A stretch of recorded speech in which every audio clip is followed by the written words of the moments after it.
L'actu vue par les sportifs, c'est votre nouveau rendez-vous du lundi avec donc Laure Girard, Bonsoir, comme tout à l'heure. Bonsoir à tous. On accueille Vincent Loriot ce soir, directeur sportif du MSB. Bonsoir. Bonsoir Mickaël. Merci d'inaugurer cette nouvelle actu vue par avec nous. Vous êtes le directeur sportif. Juste d'abord un mot pour définir votre job. Directeur sportif, ça veut dire quoi dans un club comme le MSB? Vaste définition. Ça a l'air difficile comme question. Pour faire très simple, j'ai envie de dire, c'est faire le lien et le lien entre les acteurs que sont les joueurs, le staff technique et tous les intervenants extérieurs et internes du club. Donc ça va de la direction aux médias par moment, aux agents. Voilà, c'est une fonction qui est très large, très vaste, puisqu'elle englobe évidemment le management de l'équipe, toute la partie un petit peu logistique suivie sur le déplacement, et puis une vue très globale sur la politique sportive à mener à moyen terme, puisque le long terme dans le sportif, a fortiori professionnel, c'est pas une unité de mesure pour nous. Alors Exactement. justement, on est en période, enfin les recrutements se sont faits, la saison est en préparation, vous avez perdu Eto'o, Beaubois, Cahudi, c'est quand même 3 piliers de ce club. Tout à fait. L'objectif de ce recrutement, c'était quoi? C'était essayer de compenser ces pertes qui sont quand même importantes pour la MSB? Forcément. Je dirais que Charles, sans faire injure à Rodrigue et à Antoine, donc Rodrigue Beaubois et Antoine Eto'o, Charles était davantage pour moi que les deux autres une image forte, symbolique de ce qu'est le club, puisque ça faisait quand même plusieurs années qu'il était parmi nous. Donc oui, essayer de compenser leur départ, pallier leurs absences. On s'y est attelé. En tous les cas, Herman Kunter, notre entraîneur, a mis tout son poids et toute sa notoriété dans la balance pour, en premier lieu, faire revenir parmi lui, enfin avec lui, Mickaël Gelabal, qui est un joueur majeur de l'équipe de France, qui est, j'ai envie de dire, même dans la hiérarchie des ailiers devant Charles. Et c'est un joueur avec qui Herman a connu le succès, puisqu'ils étaient ensemble à Cholet, ils ont été champions de France ensemble.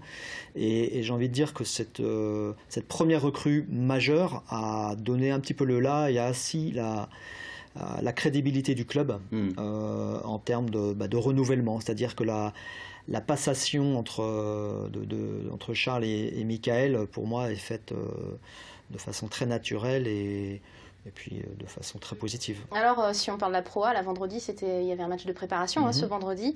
Contre Rouen, on a joué à peu près la même que l'année dernière. En fait, Exactement. Même époque, défaite 68-72, c'était à peu près équivalent l'année dernière. Près, tout à fait. Même date, on a les images. Alors, pourquoi c'est si dur contre Rouen et pourquoi on est dans ce schéma-là?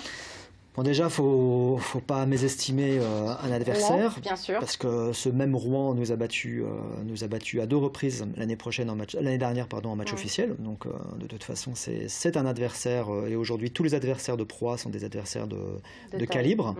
Après, ça reste un match de pré-saison, avec des absences de part et d'autre, et non des moindres pour notre part, puisque nous n'avions pas ni notre meneur de jeu, qui s'était légèrement blessé à l'entraînement le matin même, et puis donc sans Mickaël Gelabal. Donc bon, il y a des enseignements à tirer, forcément, parce qu'autrement on ne disputerait pas de match.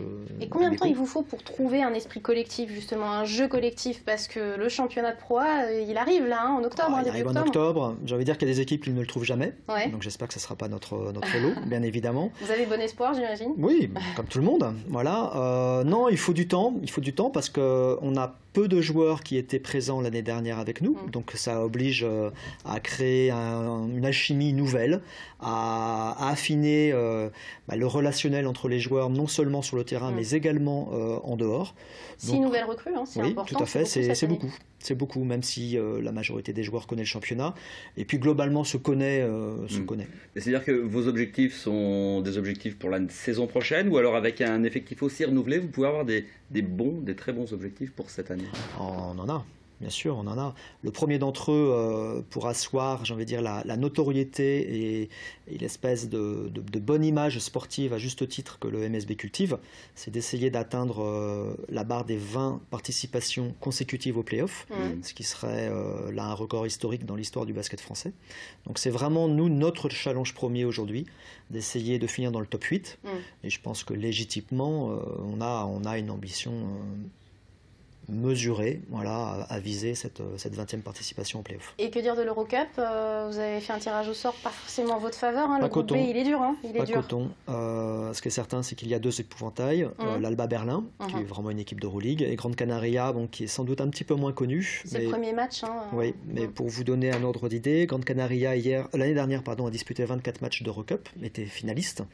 Sur les 24 matchs, on a gagné 21. Et dans les deux perdus parmi les 3, c'était la finale, 2 matchs de finale. Donc ça vous donne une idée, c'est-à-dire avant de disputer la finale de l'Eurocup, Grande Canaria avait fait 21 sur 22. Donc c'est vraiment une équipe extrêmement relevée. Là, sans jouer les Calimeros, je pense qu'il y a guerre d'ambition à avoir face à une formation de ce calibre-là, et Alba Berlin tout autant, puisque ce sont vraiment 2 équipes d'Euroleague. Un mot sur le calendrier quand même, on se souvient l'année dernière, Herman Kunter a poussé un grand coup de gueule en fin de saison contre le calendrier et les gens justement qui organisaient ce calendrier. Il faut dire que les championnats se succèdent, les matchs se succèdent, les joueurs ont parfois absolument pas le temps de récupérer physiquement. Vous pensez la même chose qu'Herman Kunter à la fin de la saison, ça devient vraiment dur même pour des pros?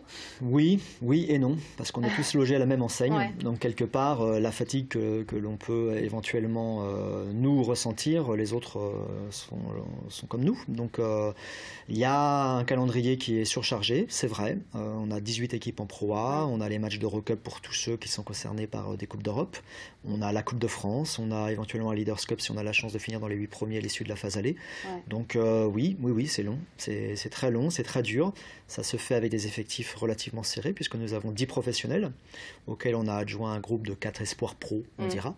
Mais dès que des blessures commencent à toucher l'effectif, forcément on tire toujours sur les mêmes organismes et voilà, il y a une espèce de spirale qui s'installe et il faut essayer d'en sortir. Et on espère que vous n'aurez pas de blessures cette année en tout cas. Pas de raison.